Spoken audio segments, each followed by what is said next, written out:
SSC English में सबसे बड़ी प्रॉब्लम क्या है पता है? हम क्वेश्चन सॉल्व तो कर लेते हैं लेकिन कॉन्सेप्ट क्लियर नहीं होता और एग्जाम में फिर वही मिस्टेक रिपीट होती है।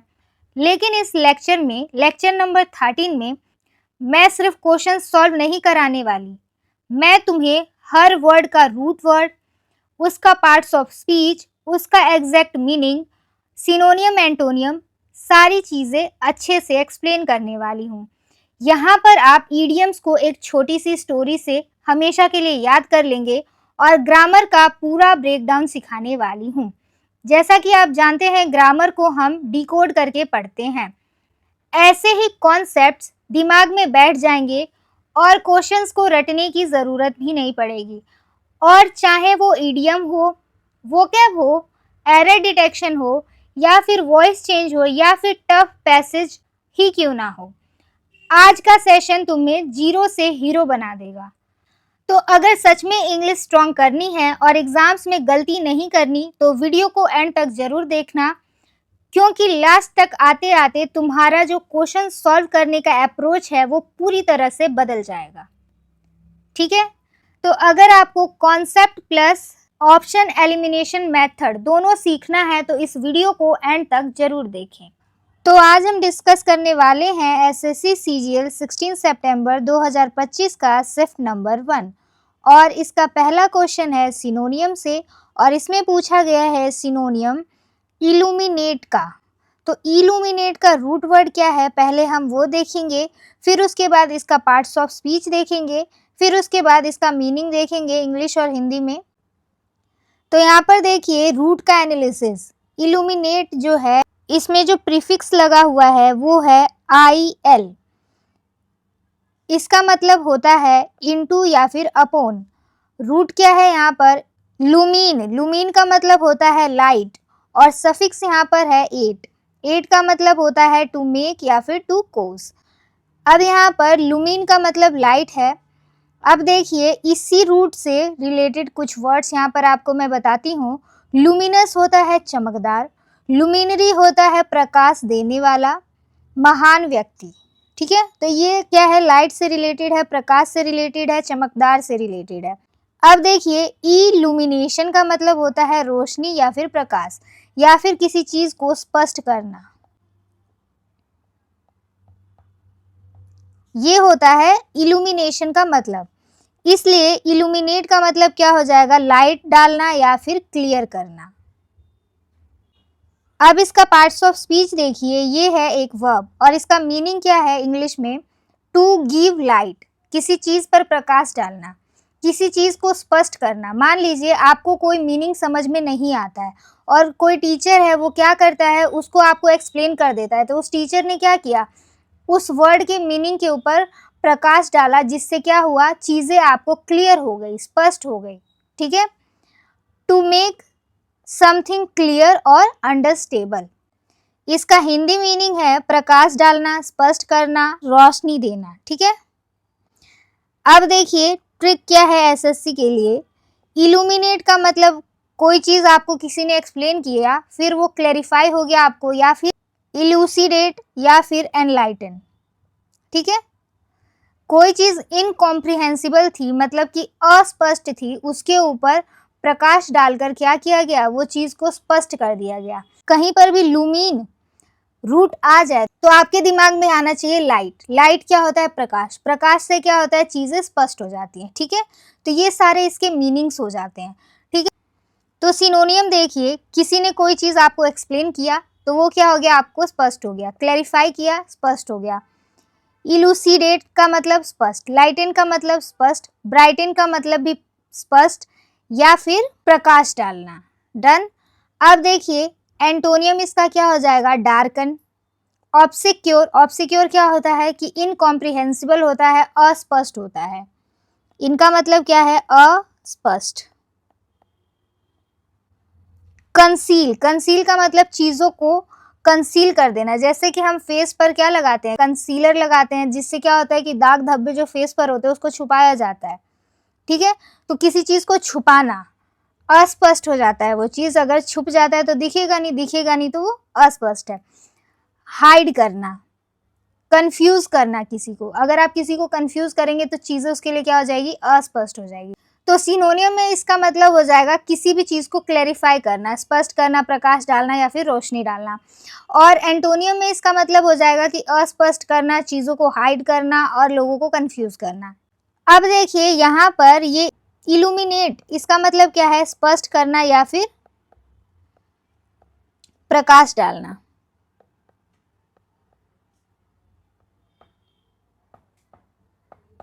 ओके, और इसका सिनोनियम पूछा है। ओके, यहाँ पर क्या है, डार्कन। डार्कन क्या है, चीजों को डार्क कर दिया, अस्पष्ट हो गया। डार्क में क्या होता है, चीजें आपको दिखती नहीं है, वो क्या हो गया, अस्पष्ट। तो ये हो जाएगा रॉन्ग। डिस्ट्रॉय, डिस्ट्रॉय का मतलब क्या होता है, नष्ट करना। तो ये भी हो जाएगा रॉन्ग। हाइड का मतलब क्या होता है, छुपाना। ये भी रॉन्ग हो जाएगा। एक्सप्लेन का मतलब क्या होता है, चीजों को स्पष्ट करना। तो ऑप्शन नंबर 1 हो जाएगा इस क्वेश्चन का correct answer. Done. Question number 2 देखिए। क्वेश्चन नंबर 2 है एंटोनियम से, और यहाँ पर एंटोनियम पूछा गया है डेमूर का। इसमें भी हम सबसे पहले क्या करेंगे, रूट वर्ड देखेंगे। तो आप देखते हैं कि रूट वर्ड जो होता है ना, उससे आधी चीज़ें तो वहीं पर क्लैरिटी मिल जाती है, इसीलिए हम स्टार्ट ही रूट वर्ड से करते हैं। और अगर आपको ये पढ़ाने का तरीका अच्छा लगता है तो वीडियो को लाइक और चैनल को सब्सक्राइब जरूर कीजिए, ताकि आगे आने वाली वीडियोज़ की अपडेट आपको जल्दी मिल सके। अब देखिए ये वर्ड क्या है, डेमूर। इसका जो प्रीफिक्स है वो है डे। डे का मतलब क्या है, अवे या फिर डाउन। रूट यहाँ पर है मुर। मुर का मतलब क्या होता है, टू मुरमुर या फिर एक्सप्रेस डाउट। अब यहाँ पर मैं आपको डेमूर का जो मेन भाव है वो बताती हूँ कि मेन मतलब क्या है। किसी बात पर आपत्ति करना, संदेह व्यक्त करना या फिर विरोध करना, ये होता है डेमूर का मतलब। तो यहाँ पर ये जो मुर है, मुर का मतलब होता है एक्सप्रेस डाउट। ठीक है, ये मुर रूट का, तो कहीं पर भी मुर रूट आ जाए तो उसका मतलब क्या है, एक्सप्रेस डाउट। ठीक है, अब ये देखिए ये जो डेमूर है, ये इसका पार्ट्स ऑफ स्पीच क्या है, ये है एक वर्ब, और इसका इंग्लिश मीनिंग क्या होता है, to raise objection, to show hesitation या फिर डिसएग्रीमेंट। अगर आपको किसी चीज से आपत्ति है किसी के लिए तो आप वहां पर क्या यूज करेंगे, डेमूर। ठीक है, अगर आप किसी का विरोध करना चाह रहे हैं तो उसके लिए क्या वर्ड यूज करेंगे, डेमूर। हिंदी में क्या है, आपत्ति करना, विरोध करना या फिर हिचकिचाना। अब इसके सिनोनियम्स देखिए। सिनोनियम्स क्या होंगे, ऑब्जेक्ट। ऑब्जेक्ट का मतलब आपत्ति करना। आपने देखा होगा कोर्ट में क्या होता है, एक वकील जब कुछ बोल रहा होता है तो दूसरा वकील क्या बोलता है, ऑब्जेक्शन माय लॉर्ड। ऑब्जेक्शन का मतलब क्या है, ऑब्जेक्ट। ऑब्जेक्ट का मतलब क्या है, यहाँ पर आपत्ति जताता है वो। प्रोटेस्ट, प्रोटेस्ट का मतलब विरोध करना। अगर आपने देखा कि सीजीएल के लिए जो प्रोटेस्ट हो रहे थे उस टाइम पर जब एडिक्विटी नई नई आई थी, तो उस समय जो बच्चे प्रोटेस्ट कर रहे थे वो क्या कर रहे थे, एसएससी के खिलाफ अपना विरोध दिखा रहे थे। तो प्रोटेस्ट का मतलब होता है विरोध करना। ठीक है, ये भी क्या हो गया, डेमोर। अपोज का मतलब क्या होता है, विरोध करना, किसी को अपोज करते हैं हम। रेजिस्ट करना, प्रतिरोध करना। डिसएग्री, एग्री का मतलब होता है सहमत, और डिसएग्री का मतलब क्या हो जाएगा, असहमति जताना। तो ये सभी वर्ड क्या दिखा रहे हैं, ये सभी वर्ड दिखा रहे हैं सहमत नहीं होने से रिलेटेड। ठीक है, आपत्ति जता रहे हैं ये सारे वर्ड्स। अब यहाँ पर देखिए एंटोनियम। एंटोनियम में क्या होगा, अगर जो सिनोनियम था कि असहमति, तो एंटोनियम में होगा सहमति। तो देखिए एग्री, एग्री क्या होता है, सहमत होना। एक्सेप्ट क्या होता है, स्वीकार करना। अप्रूव क्या होता है, मंजूरी देना। कंसेंट क्या होता है, सहमति देना। सपोर्ट क्या होता है, समर्थन करना। तो ये सारे वर्ड क्या हैं, डेमूर के अपोजिट वर्ड है। अब यहाँ पर देखिए डेमूर का एंटोनियम पूछा गया है, और डेमूर का मतलब क्या था, डेमूर का मतलब था असहमत। तो इसका एंटोनियम होना चाहिए सहमत। तो यहाँ पर देखिए अपोज का मतलब होता है असहमत, तो ये तो सिनोनियम हो गया, तो ये होगा नहीं। ऑब्जेक्ट का मतलब भी असहमत, विरोध करना। ये भी नहीं होगा। रेजिस्ट का मतलब भी प्रतिरोध करना, ये भी नहीं होगा, क्योंकि ये सारे क्या हैं, ये सारे हैं सिनोनियम। और हमें क्या चाहिए, एंटोनियम। अब यहाँ पर देखिए एग्री, एग्री का मतलब क्या होता है, सहमत। तो ऑप्शन नंबर 1 क्या हो जाएगा इस क्वेश्चन का correct answer. Done. Question number 3 है ईडियम से, और यहाँ पर ईडियम हमसे पूछा गया है, वो ईडियम है ईट हम्बल पाई। तो इस ईडियम को मैं एकदम ब्रेक डाउन करके अच्छे से आपको समझाऊंगी। तो यहाँ पर देखिए रूट और ओरिजिन इस ईडियम का क्या है।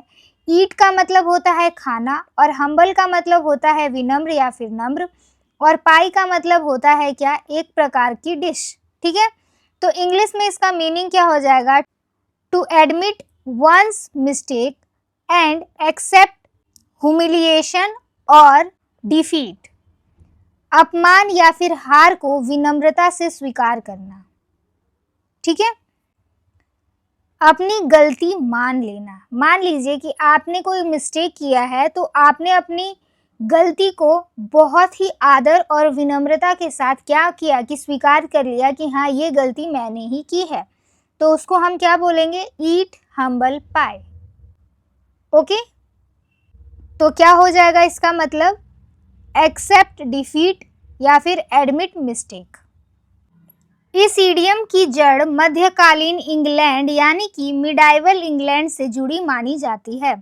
उस समय अमीर लोग शिकार यानी कि हंटिंग करते थे, जैसे कि डियर या फिर हिरन का शिकार किया जाता था।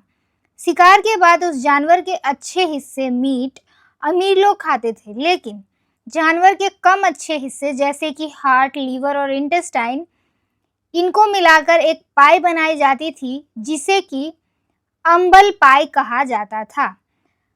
यह पाई आमतौर पर नौकरों या फिर गरीब लोगों को दी जाती थी। समय के साथ साथ अंबल पाई हम्बल पाई बन गया।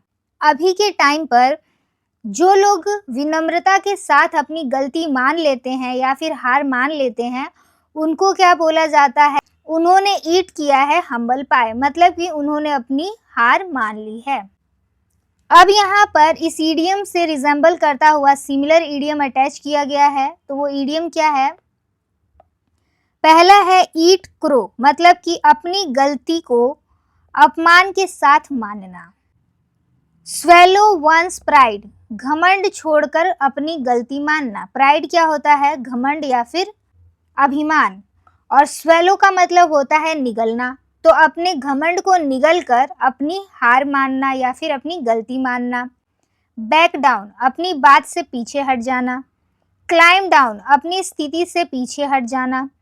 टेक इट ऑन द चीन, मतलब कि हार या फिर आलोचना स्वीकार करना। इसके अपोजिट ही क्या होगा, हार ना मानना, जैसे कि स्टैंड वंस ग्राउंड, अपनी बात पर अड़े रहना, हार नहीं मानना।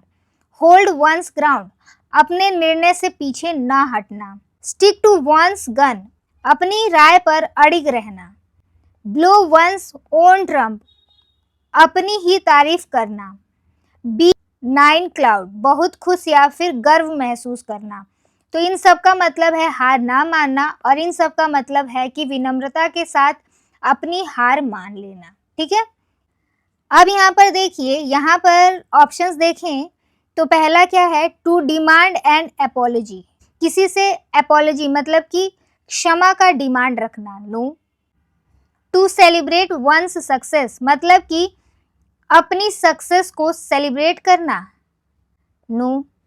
To prepare for failure, failure के लिए तैयार होना, नहीं। टू एक्सेप्ट इंसल्ट और डिफीट ग्रेसफुली, ग्रेसफुली मतलब विनम्रता के साथ अपनी इंसल्ट और डिफीट मान लेना। जैसे कि पहले ज़माने में वो जो नौकर और गरीब लोग थे, वो क्या बिना किसी गलती के अपनी हार विनम्रता के साथ मान रहे थे, और वो जो बचा कुचा मांस था, लीवर, किडनी, ये सब उनको खाने को मिल रहा था, जिसको कि अंबल पाई बोला जाता था। ठीक है, और आज के समय में यही बदलकर इसका अर्थ क्या हो गया है, हम्बल पाई। क्वेश्चन नंबर 4 में एंटोनियम पूछा गया है। एंटोनियम हमसे पूछा गया है जेनिका, अब ये जेनी कहाँ से आया है, इसका रूट वर्ड क्या है, पहले वो डिस्कस करेंगे ताकि बेटर क्लैरिटी हो और आगे से कोई भी वर्ड में ये वर्ड आता है तो आपको उसका मतलब पता चल सके। तो रूट वर्ड और ओरिजिन जो है इस वर्ड, जो कि वर्ड जेनी है, इसका ओरिजिन हुआ है इटालियन वर्ड जेनी से। ठीक है, तो जेनी है क्या?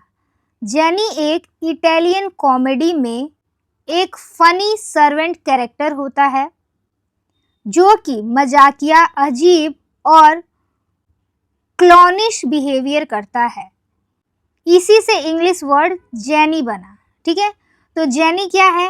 एक फनी सर्वेंट कैरेक्टर था इटालियन कॉमेडी में। ठीक है, का बिहेवियर था मजाकिया, अजीब और क्लाउनिश। तो इसका पार्ट्स ऑफ स्पीच है एडजेक्टिव और इसका इंग्लिश में मतलब है फनी इन अ स्ट्रेंज और सिली वे। फनी तो है लेकिन कैसा फनी? अजीब तरीके का फनी। ठीक है, अब देखिए हिंदी में इसका मतलब है मस्खरा या फिर अजीब या फिर मूर्खतापूर्ण ढंग से मजाक करने वाला या फिर मजाकिया। तो रूट वर्ड से आपको पता चला कि अजीब या फिर मस्खरा या फिर मजाकिया को हम क्या बोलते हैं? जेनी बोलते हैं। अब इसके सिनोनियम्स देखिए, पहला है बिज़ारे। बिज़ारे का मतलब होता है अजीब। क्लॉनिश का मतलब होता है मस्खरे जैसा। मस्खरा क्या होता है या फिर मस्खरे क्या होता है? ये होता है मजाक। इसेंट्रिक होता है सनकी या फिर विचित्र। क्रेजी होता है पागलपन से भरा हुआ मजाक। एब्सर्ड होता है बेतुका। अब देखिए ये सारे क्या है? अजीब से रिलेटेड है। ठीक है, इनसेंसिबल है। अब इसका एंटोनियम क्या होगा? सेंसिबल होगा। मतलब कि कोई मजाक जो कि सेंसिबल हो, जैसे कि सेंसिबल का मतलब समझदार, रेशनल का मतलब तर्क संगत, सीरियस का मतलब गंभीर, प्रैक्टिकल का मतलब व्यवहारिक, वाइज का मतलब बुद्धिमान। ठीक है, तो ये सारे क्या है? सेंसिबल से रिलेटेड। यहाँ पर एंटोनियम पूछा है, लेकिन ये जो जेनी है इसका मतलब होता है अजीब, मतलब कि इनसेंसिबल। तो इसका एंटोनियम क्या होना चाहिए? मतलब विपरीत इसके होगा क्या? सेंसिबल। तो यहाँ पर देखिए ऑप्शंस, ऑप्शन नंबर 2 में बिज़ारे है। बिज़ारे का मतलब क्या था? अजीब। तो ये क्या है? इसका सिनोनियम है, तो ये हो जाएगा रॉन्ग। क्लॉनिश का मतलब क्या होता है? बेढंग, तो ये भी हो जाएगा रॉन्ग। इसेंट्रिक, इसेंट्रिक होता है विचित्र।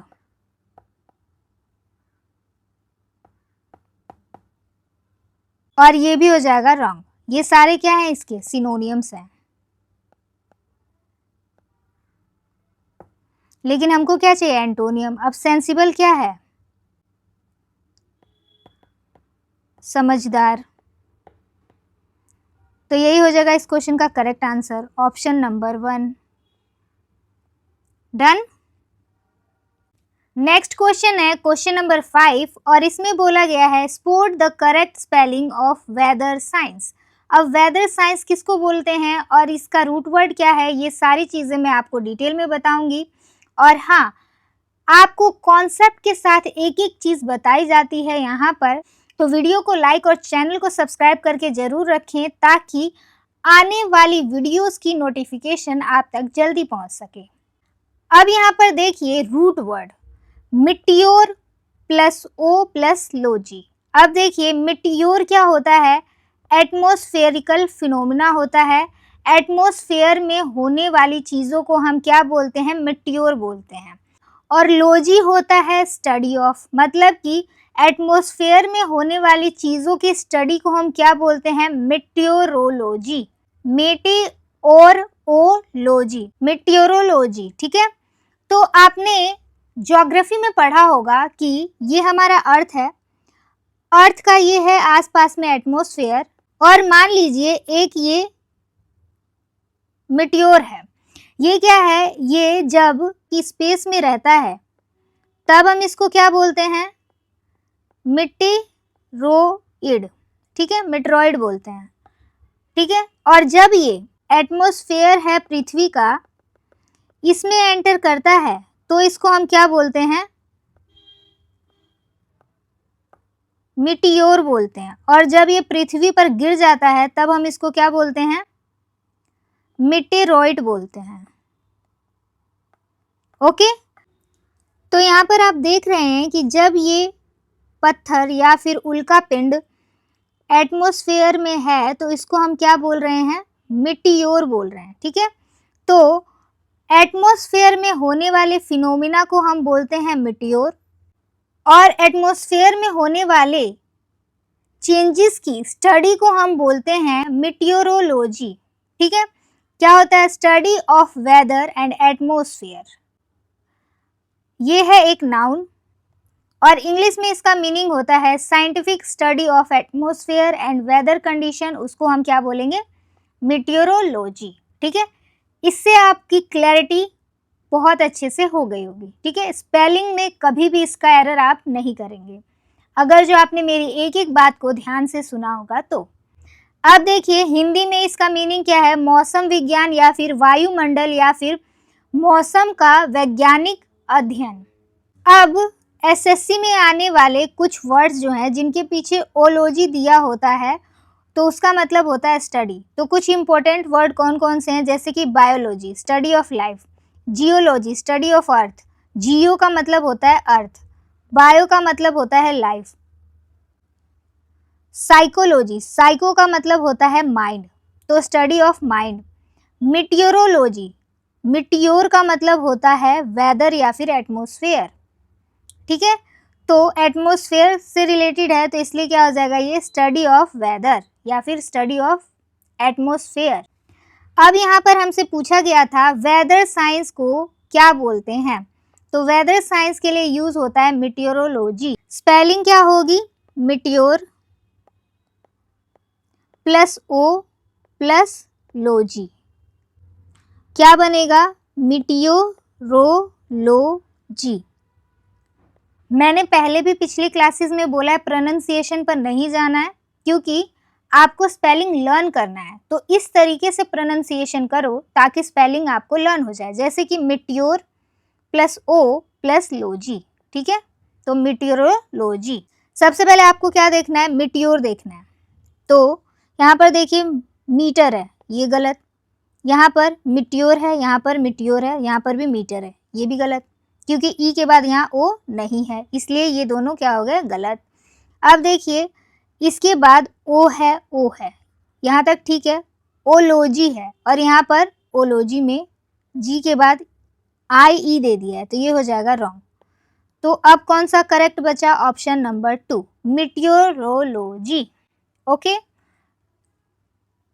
क्वेश्चन नंबर 6 है वन वर्ड सब्स्टिट्यूशन से, और यहाँ पर वन वर्ड सब्स्टिट्यूशन पूछा गया है, a general pardon guaranteed bye a government, government के द्वारा दिया गया नॉर्मल यानी कि जनरल क्षमादान को हम क्या बोलते हैं, और यहाँ पर ये सारे ऑप्शंस गिवन है। अब इन सभी ऑप्शंस के बारे में हम देखते हैं कि इनका मतलब क्या है। फर्स्ट ऑप्शन में था एमनेस्टी, एमनेस्टी आया है ग्रीक वर्ड से एमनेस्टिया से, इसका मतलब क्या है, इसका मतलब होता है फॉरगिवफुलनेस। यहाँ पर आप देख सकते हैं ये है एक पार्डन, मतलब कि general pardon by the government. इसका आइडिया क्या है कि गवर्नमेंट क्राइम को भूलकर माफ कर देती है, उसको हम क्या बोलते हैं, एमनेस्टी, मतलब कि एमनेस्टिया। अब ये क्या है, एक नाउन है ये वर्ड, और इंग्लिश इसका मीनिंग क्या है, an official pardon granted by government to a large group of people specially for political crime, ठीक है। तो सरकार द्वारा दिया गया सामूहिक क्षमादान को हम क्या बोलते हैं, एमनेस्टी। ऑप्शन नंबर 2 पर है रिप्राइव, ये आया है एक ओल्ड फ्रेंच वर्ड से जो कि है रिप्रेंड्रे, इसका मतलब क्या होता है, टू टेक बैक या फिर डिले। ये नाउन भी हो सकता है और वर्ब भी हो सकता है। इंग्लिश में इसका मीनिंग क्या है, अ टेम्परेरी डिले और suspension of punishment specially the death penalty. ये क्या है, स्पेशली डेथ पेनल्टी के लिए है। और एमनेस्टी क्या था, पॉलिटिकल क्राइम के लिए था, वो भी ग्रुप को, पूरे ग्रुप को क्षमादान देना। ठीक है। और ये क्या है, डेथ पेनल्टी को डिले कर देना टेम्परेरी, इसको हम क्या बोलते हैं, रिप्राइव बोलते हैं, सजा को स्थायी रूप से टालना। अब देखिए ऑप्शन थर्ड में था स्लेमेंसी। स्लेमेंसी एक लैटिन रूट वर्ड से आया है जो कि है स्लेमेंस। स्लेमेंस का मतलब होता है मर्सीफुल या फिर जेंटल। ये है एक नाउन और इसका इंग्लिश मीनिंग है mercy shown by a person in authority such as a जज और अ रूलर, दया या फिर कृपा दिखाना। ठीक है। तो स्लेमेंसी क्या है, अगर किसी के ऊपर कोई दया या फिर कोई कृपा दिखा रहा है, स्पेशली कोई जज या फिर कोई रूलर, तो उसको हम बोलते हैं स्लेमेंसी। फोर्थ ऑप्शन था पेरोल। पेरोल क्या है, एक फ्रेंच वर्ड है पेरोल। इसका मतलब होता है वर्ड या फिर प्रॉमिस। इसका मेन मोटिव क्या था, prisoners give his word to behave well, मतलब कि जो प्रिजनर्स थे वो क्या करते थे, प्रॉमिस करते थे कि वो अच्छे से बिहेव करेंगे। तो ये स्पेशली क्या है, पेरोल प्रिजनर्स से रिलेटेड है, जो कि वो एक रिटन फॉर्म में देते थे। अब यहाँ पर देखिए ये है एक नाउन या फिर एक वर्ब भी हो सकता है। इंग्लिश में इसका मतलब है the temporary releasing of a prisoner before the completion of their sentences, मतलब कि शर्तों के साथ कैदी की अस्थायी रिहाई। अब ये पेरोल के ऊपर इनको क्या मिल जाता था, रिहाई मिल जाता था। तो इसको हम क्या बोलते हैं कि टेम्परेरीली रिलीज करना प्रिजनर्स को on the basis of payroll.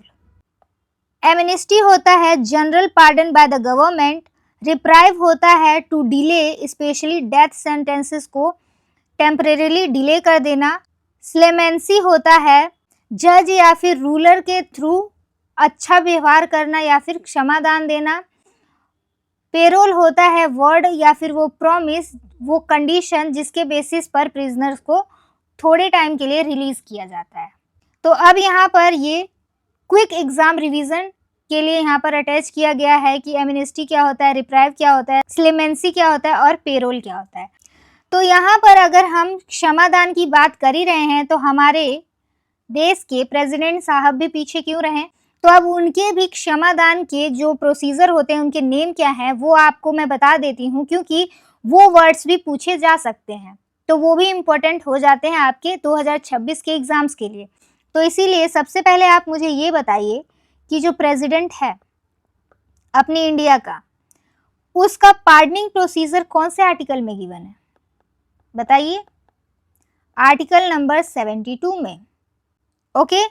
तो इसमें सबसे पहला क्या आता है कि पार्डन। पार्डन का मतलब क्या है, पार्डन का मतलब है कि कंप्लीटली क्षमादान देना। रिमूविंग बोथ, मतलब कि चाहे कैसा भी सेंटेंसेस हो, मतलब कैसी भी सजा हो, उससे कंप्लीटली क्षमादान देने को हम क्या बोलते हैं, पार्डन। दूसरा आता है कॉम्यूटेशन। कॉम्यूटेशन क्या होता है, कॉम्यूटेशन होता है कि अगर जो आपको कोई हार्श सजा मिली हो, बड़ी सजा मिली हो, तो उस सजा को छोटा कर देना। तो सजा को क्या कर देना, डिक्रीज करना, छोटा करना। ठीक है, छोटी सजा देना। फिर आता है रिमिशन। रिमिशन क्या होता है, रिमिशन स्पेशली होता है ड्यूरेशन को कम करने से रिलेटेड। अगर जो सजा का ड्यूरेशन 2 साल है तो उसको 1 साल कर देते हैं, तो ड्यूरेशन में रिडक्शन करना। ठीक है, वो होता है रिमिशन। फिर आता है रेस्पाइट। रेस्पाइट क्या होता है, रेस्पाइट में क्या होता है, जो प्रेग्नेंट लेडीज होती हैं या फिर फिजिकल डिसेबल लोग होते हैं, ये स्पेशली उनके लिए होता है। यहाँ पर क्या होता है कि जो सज़ा उनको ओरिजिनली दी गई है उससे थोड़ी छोटी सज़ा देना। ठीक है, तो यहाँ पर भी छोटी सज़ा देना है, लेकिन किसको, प्रेग्नेंट वुमेन और डिसेबल लोगों को।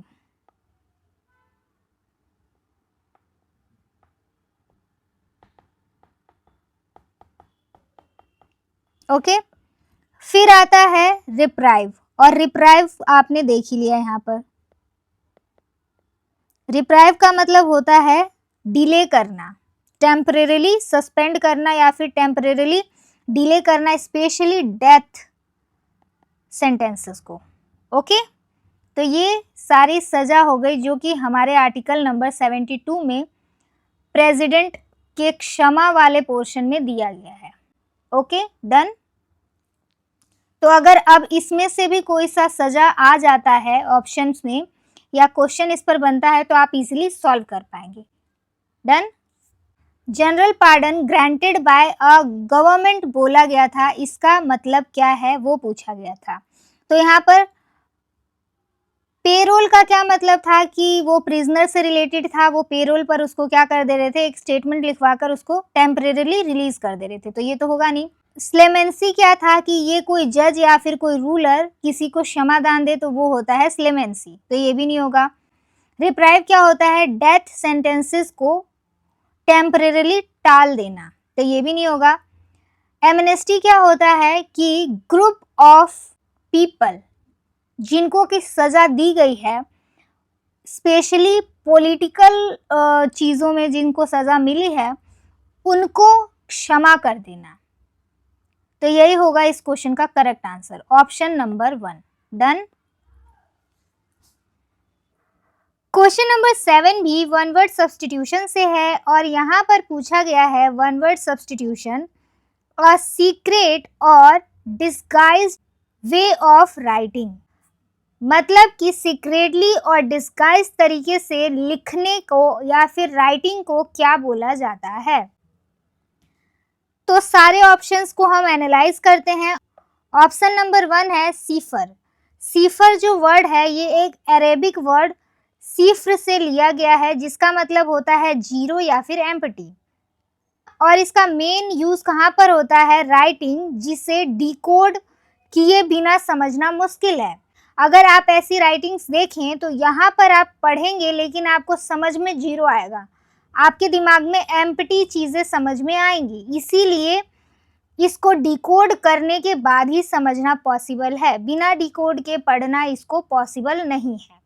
ठीक है, तो सीफर का मतलब जीरो, जीरो का मतलब कि वो राइटिंग जिसको कोड करके या फिर सीक्रेटली लिखा गया हो, जिसको बिना डिकोड किए पढ़ना इम्पॉसिबल है। अब इसका इंग्लिश मीनिंग क्या है, a secret or code system of writing use to hide the real message, गुप्त कोड या फिर सांकेतिक लेखन। Example, the spy send the message in a cipher, तो जो स्पाई है उसने क्या किया, मैसेज भेजा, वो भी सिफर में, मतलब कि सीक्रेट या फिर कोडेड राइटिंग में। जैसा कि आप यहाँ पर देख रहे हैं, यहाँ पर क्या लिखा है वो आप समझ नहीं पाएंगे। अब ऑप्शन नंबर 2 पर है एपिस्टाइल। एपिस्टाइल आया है ग्रीक वर्ड एपिस्टोल से, जिसका मतलब क्या है, लेटर या फिर मैसेज। ये है एक नाउन। इंग्लिश में इसका मतलब क्या होता है, अ फॉर्मल और literary letter, specially in old or और रिलीजियस टेक्स्ट। तो वो लेटर या फिर वो मैसेज जो कि रिलीजियस टेक्स्ट में लिखा गया हो, हम इसको बोल सकते हैं फॉर्मल रिटन लेटर, पत्र या फिर चिट्ठी इसको हम बोल सकते हैं। For example, the king sent a epistle to the neighbour ruler, तो जो किंग था उसने एक लेटर भेजा नाइबर रूलर के पास। डाइट्राइब, डाइट्राइब क्या होता है, जब दो ट्राइब एक पास आती हैं तो क्या करती हैं, झगड़ा करती हैं, एक दूसरे की निंदा करती हैं। तो मैंने आपको ये जो निंदा वर्ड है इससे रिलेटेड जो सिनोनियम और एंटोनियम कराए थे, वहां पर मैंने आपको प्रशंसा और निंदा दोनों वर्ड्स के सिनोनियम और एंटोनियम कराए थे।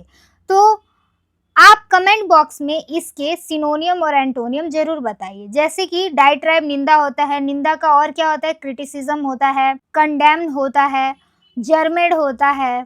ठीक है, तो ये रूट वर्ड आया है डाइट्राइब से और इसका मतलब क्या होता है, to spend time in criticism और आर्ग्यूमेंट, ये है एक नाउन और इंग्लिश में इसका मतलब होता है अ बिटर और एब्यूसिव स्पीच और writing that strongly criticise someone, किसी को स्ट्रांगली क्रिटिसाइज करना।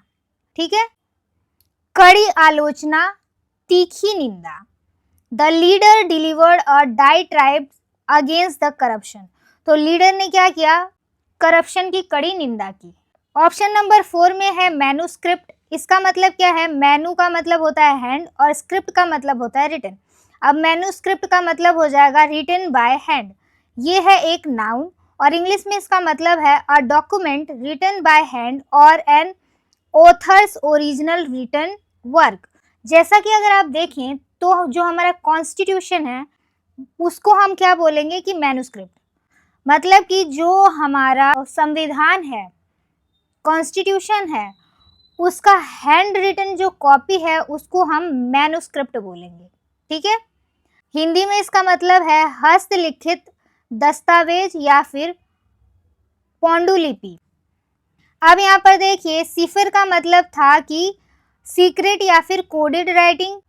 एपिस्टोल का मतलब था लेटर या फिर मैसेज। डाइट्राइब का मतलब था क्रिटिसिज्म। मैन्युस्क्रिप्ट का मतलब था कि हैंड रिटन डॉक्यूमेंट। अब यहाँ पर देखिए मैन्युस्क्रिप्ट क्या था, हैंड रिटन डॉक्यूमेंट, ये होगा नहीं।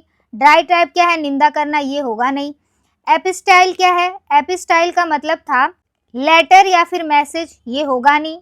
सिफर का मतलब था कि सिफर, सिफर सीक्रेट, सिफर सीक्रेट, ऐसे रिजम्बल करके आप याद रख सकते हैं कि सिफर का मतलब कि सीक्रेट या फिर डिस्गाइज्ड वे में राइटिंग। तो ऑप्शन नंबर 1 हो जाएगा इस क्वेश्चन का करेक्ट आंसर। डन। अगला क्वेश्चन है क्वेश्चन नंबर 8। यहां पर दिया गया है choose the correct phrasal verb और ये क्वेश्चन है फिलिप्स से। बोला गया है the issue was so delicate that she chose to dash it all together. The है यहाँ पर आर्टिकल, इशू है यहाँ पर नाउन जिसका मतलब क्या है, मुद्दा।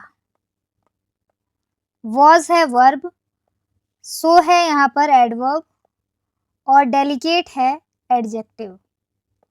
डेलिकेट का मतलब है नाजुक या फिर संवेदनशील। डेट है यहाँ पर कंजंक्शन और सी है यहाँ पर प्रोनाउन। चोज है यहाँ पर वर्ब, चोज का मतलब क्या होता है, चुनना। टू है प्रीपोजिशन और यहाँ पर है डैश। इट है प्रोनाउन और ऑल टुगेदर है एडवर्ब।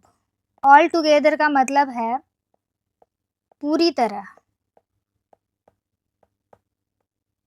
या फिर बिल्कुल।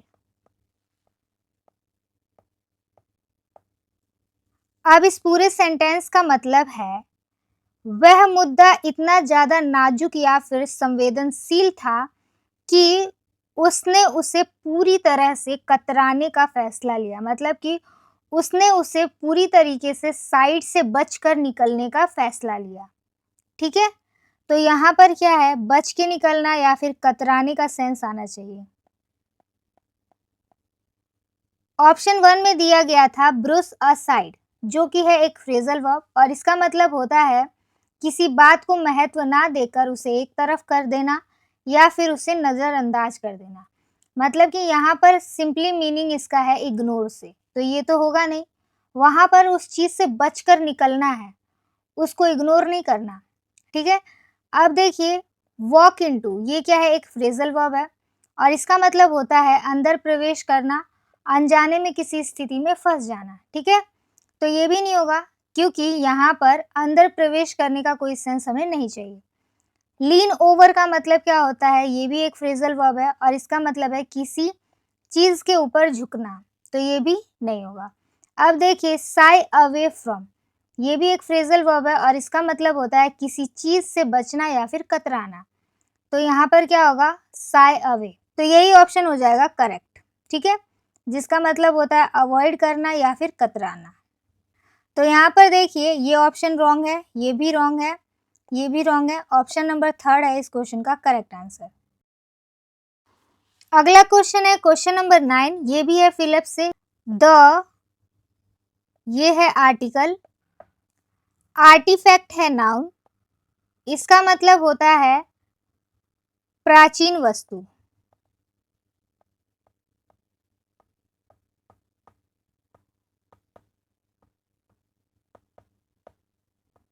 वॉज है यहाँ पर वर्ब, और नोटेबल है यहाँ पर adjective. Not merely but also, ये है यहाँ पर कंजंक्शन। ओके, कैसा कंजंक्शन है ये है पैरेललिज्म वाले कंजंक्शन।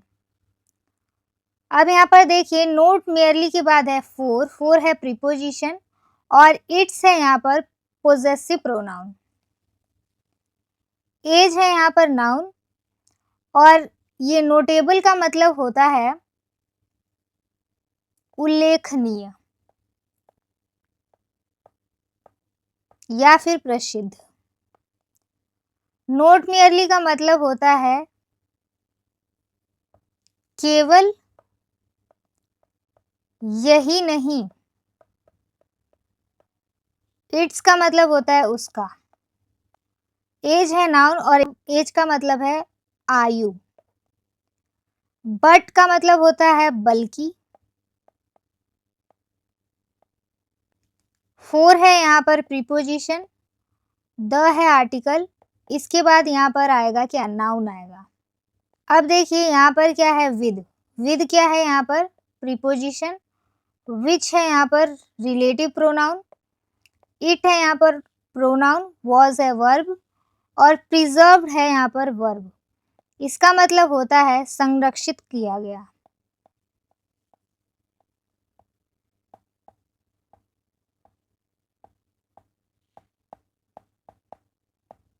ओके, इस पूरे सेंटेंस का मतलब ये है कि जो प्राचीन वस्तुएं हैं वह केवल उसकी उम्र की वजह से उल्लेखनीय नहीं है, बल्कि वह जिस तरीके से संरक्षित किया गया है, केयरफुली संरक्षित किया गया है, उसके कारण भी वो क्या है, उल्लेखनीय है।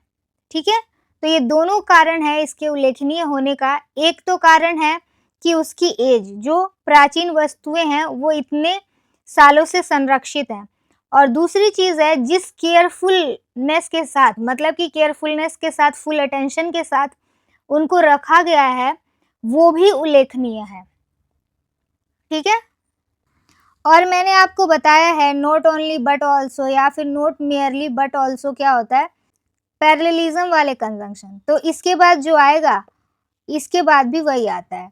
तो यहाँ पर देखिए क्या आया है, प्रीपोजिशन आया है, देन नाउन आया है।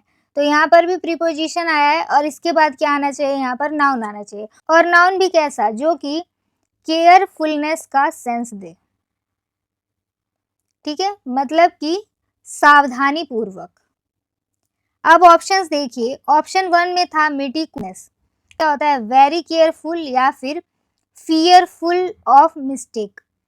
तो इसका मतलब हिंदी में मेन मीनिंग क्या है, अत्यधिक सावधानी या फिर बारीकी से देखभाल करना। और हमें भी क्या चाहिए था, केयरफुलनेस। तो यही होगा इसका करेक्ट आंसर, ऑप्शन नंबर 1। अब यहाँ पर देखिए, वेलोसिटी का मतलब क्या होता है, वेग और गति होता है, ये होगा नहीं। ब्रेविटी का मतलब क्या होता है, संक्षिप्तता, मतलब कि बहुत ही शॉर्ट में किसी चीज को अगर आपको बताना है तो वो होता है ब्रेविटी। ठीक है, तो ये भी हो जाएगा रॉन्ग। अब देखिए सीवियरिटी, सीवियरिटी क्या होता है, हार्श, कठोरता बताने के लिए यहाँ पर सीवियरिटी का यूज होता है, तो ये भी हो जाएगा रॉन्ग। तो इस क्वेश्चन का करेक्ट आंसर क्या होगा, ऑप्शन नंबर 1 मेटिकुलस। अब यहाँ पर देखिए, यहाँ पर हमें चाहिए था नाउन, क्योंकि ये नाउन है इसलिए। तो यहाँ पर देखिए, यहाँ पर ये जो नेस है ना, ये नाउन के सफिक्स में ही आता है, तो यहाँ से पता चला कि ये है एक नाउन। तो यहाँ पर आप देख रहे हैं कि रूल्स और एक एक चीज की कॉन्सेप्ट की क्लैरिटी कितनी जरूरी है फिलिप्स या फिर एरर डिटेक्शन या फिर सेंटेंस इंप्रूवमेंट जैसे क्वेश्चंस को करने में। अब क्वेश्चन नंबर 10 देखिए, क्वेश्चन नंबर 10 है एरर डिटेक्शन से। यहाँ पर एरर पूछा गया है आपसे। तो देखिए, the company needs a detail feedback. तो ये क्या है, आर्टिकल है, और कंपनी क्या है, कंपनी नाउन है, नीड्स वर्ब है, अ है आर्टिकल, और डिटेल क्या है यहाँ पर, डिटेल्ड, डिटेल्ड यहाँ पर है एडजेक्टिव, फीडबैक है नाउन। अब ये डिटेल एडजेक्टिव इसलिए है क्योंकि यहाँ पर नाउन की विशेषता बताई जा रही है। कैसा फीडबैक चाहिए, डिटेल्ड फीडबैक चाहिए, तो इसीलिए ये क्या है, एक एडजेक्टिव है, और यहाँ पर ये है आर्टिकल। अब आपने नाउन का जो चैप्टर था उसमें मैंने आपको बताया था कि जो नाउन होता है उसमें एक पार्ट होता है, वो होता है अनकाउंटेबल नाउन का।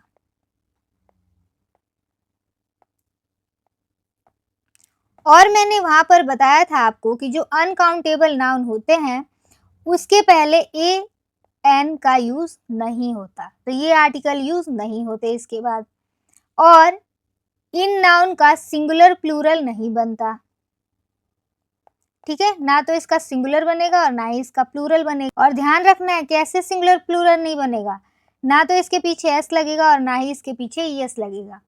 बाकी अगर आप ऐसे बनाना चाहें कि अ पीस ऑफ तो बन सकता है, या फिर सम ऑफ ऐसे बन सकता है। डन, इतनी चीजें आपको याद रखनी है, 1 2 3 4, ठीक है। अब यहाँ पर देखिए फीडबैक आ गया है, और फीडबैक है अनकाउंटेबल नाउन, तो यहाँ पर ये ए नहीं आएगा, ठीक है, क्योंकि अनकाउंटेबल नाउन से पहले हम ए एन वाला आर्टिकल यूज नहीं करते। एरर है पार्ट नंबर 1 में, तो इसलिए इस क्वेश्चन का करेक्ट आंसर क्या होगा, ऑप्शन नंबर 1। डन। अब यहाँ पर देखिए इसी चीज को यहाँ पर रिटर्न में प्रोवाइड किया गया है ताकि जब भी आप वीडियोस देखने के बाद खुद से पढ़ना चाहें तो आपको कोई भी दिक्कत ना आए और अच्छे से आप रिवाइज कर पाएं। तो यहाँ पर देखिए फीडबैक क्या बताया गया है कि एक अनकाउंटेबल नाउन है, इसके साथ ए या एन का यूज नहीं किया जाता, इसीलिए यहाँ पर अ फीडबैक वाला इनकरेक्ट है और ओनली फीडबैक आएगा, ये करेक्ट है। ओके, अब देखिए अगर आपको इसका सिंगुलर या प्लूरल बनाना है, जैसा कि मैंने आपको ऊपर वाले स्लाइड में भी बताया, तो वहां पर हमें अगर सिंगुलर बनाना है तो हम यूज करेंगे अ पीस ऑफ फीडबैक, और अगर प्लूरल बनाना है तो हम यूज करेंगे सम फीडबैक, ठीक है। डन। क्वेश्चन नंबर 11 है, यहाँ पर आपको एक्टिव पैसिव दिया गया है, एक्टिव से हमें चेंज करना है पैसिव में, यहाँ पर आपको अप्लाई करना है वीटीआर। पहले वर्ब चेक करेंगे, फिर टेंस चेक करेंगे, फिर रूल लगाएंगे। तो यहाँ पर देखिए वर्ब क्या है, विल बी प्लस आईएनजी, तो will plus be plus verb का आईएनजी फॉर्म, ये क्या होता है, future continuous tense,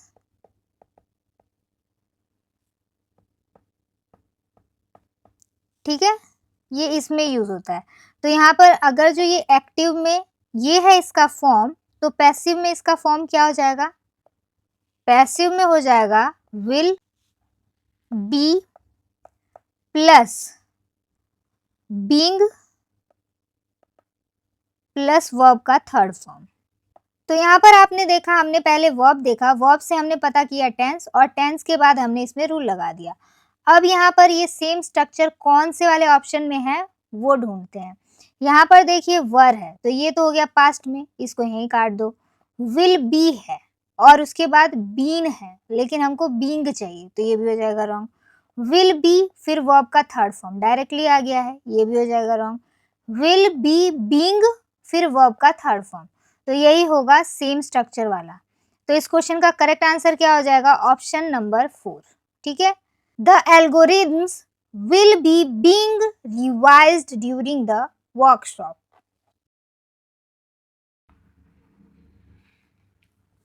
question number 12 भी एरर डिटेक्शन से है। यहाँ पर देखिए नॉट ओनली बट ऑल्सो, और मैंने हर बार आपको बोला है जब ऐसे वर्ड्स सेंटेंस में दिख जाए तो आपको सबसे पहले चेक करना है पैरेललिज्म। नॉट ओनली के बाद क्या है, द मिनिस्टर, द मिनिस्टर ये क्या है, आर्टिकल, और ये क्या है, नाउन।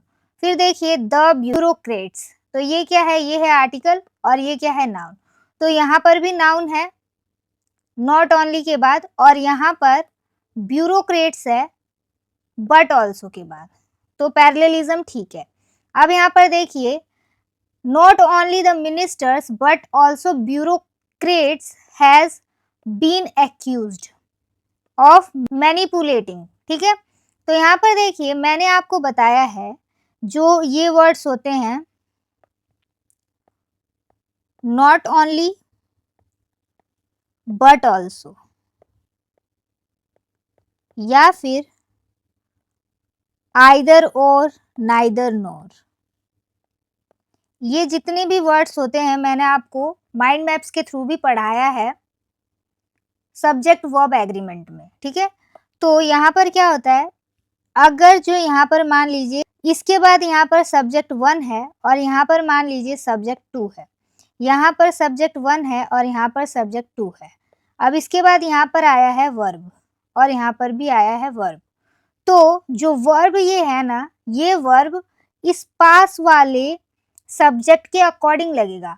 अगर जो ये पास वाला सब्जेक्ट जो है ये प्लूरल होगा तो वर्ब भी क्या होगा, प्लूरल. अगर ये सिंगुलर होगा तो वर्ब भी क्या होगा, सिंगुलर. इतनी क्लैरिटी हुई. अब यहाँ पर देखिए ये है वर्ब, अब इस वर्ब के पास है ये ब्यूरोक्रेट्स. अब ये ब्यूरोक्रेट्स क्या है, प्लूरल नाउन. तो अगर जो ये प्लूरल है तो ये भी क्या होना चाहिए, प्लूरल वर्ब. और वर्ब जो है वो क्या है, यहाँ पर हैज गिवन है और हैज है यहाँ पर सिंगुलर वर्ब और हमको चाहिए प्लूरल वर्ब, तो क्या होना चाहिए, हैव. हैव क्या है, प्लूरल. ओके, तो यहाँ पर ये अप्लाई हो रहा है, ये ना होकर ये होना चाहिए. ठीक है, तो यहाँ पर कौन से पार्ट में एरर है, पार्ट नंबर 2 में. तो इस क्वेश्चन का करेक्ट आंसर क्या होगा, option number 2. Done. Question number 13. Question number 13 है होमोनिम से और यहाँ पर ये जो हाईलाइटेड वर्ड है इसका होमोनिम हमें बताना है. और जैसा कि आप जानते हैं होमोनिम्स क्या होते हैं, वो वर्ड जिनका स्पेलिंग तो सेम होता है लेकिन उसके मीनिंग अलग होते हैं. ठीक है, तो यहाँ पर क्या गिवन है, वॉल्ट. अब सबसे पहले मैं आपको विजुअल्स के थ्रू बताऊंगी कि वॉल्ट के दोनों मीनिंग्स क्या हैं. एक वॉल्ट का मतलब होता है आर्क रूफ यानी कि कर्व्ड सीलिंग, जो कि यहाँ पर आप देख पा रहे हैं. इसको भी हम क्या बोलते हैं, वॉल्ट बोलते हैं. बड़ी इमारतों या फिर चर्च या फिर कैथेड्रल में जो मेहराबदार छत होती है उसे हम क्या बोलते हैं, वॉल्ट बोलते हैं. हिंदी में क्या है, मेहराबदार छत यानी कि गुंबद नुमा छत, जो कि यहाँ पर आप फोटो में देख पा रहे हैं. दूसरा मीनिंग इसका होता है वॉल्ट का, अ जंप और अ लीप ओवर समथिंग, जैसा कि यहाँ पर आप फोटो में देख पा रहे होंगे. ये यूज होता है मेनली जिम्नास्टिक में. जिम्नास्टिक में जब खिलाड़ी किसी चीज के ऊपर कूदकर पार करता है तो उसको हम क्या बोलते हैं, वॉल्ट. वॉल्ट क्या है, कूदना या फिर छलांग लगाना. डन. तो यहाँ पर आपने देखा वॉल्ट के दोनों मतलब क्या होते हैं विजुअल्स के थ्रू. एक आर्किटेक्चर से रिलेटेड है और दूसरा जिम्नास्टिक से रिलेटेड है, मतलब कि स्पोर्ट्स से रिलेटेड है. अब यहाँ पर देखिए क्वेश्चन में क्या दिया गया है, the architect discuss the vault beneath the cathedral. तो यहाँ पर जो आर्किटेक्ट है तो वो डिस्कस क्या करेगा, आर्किटेक्चर के बारे में डिस्कस करेगा. तो यहाँ पर क्या है, ये जो भव्य इमारत की छत थी उससे रिलेटेड है ये. ठीक है, अब जिस ऑप्शन में भी इसका आंसर छत से रिलेटेड होगा वो इसका करेक्ट आंसर नहीं होगा, क्योंकि हमको इससे डिफरेंट मीनिंग वाला वर्ड ढूंढना है, वही होगा इसका आंसर. ठीक है, तो यहाँ पर अब देखिए the treasury vault was secured with biometric lock. तो जो ट्रेजरी मतलब कि खजाने की वॉल्ट थी, छत थी, वो बायोमेट्रिक लॉक से सिक्योर्ड थी.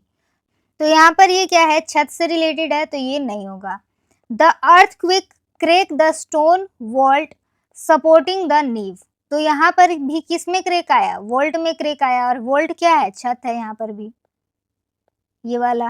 ठीक है, तो ये भी हो जाएगा रॉन्ग।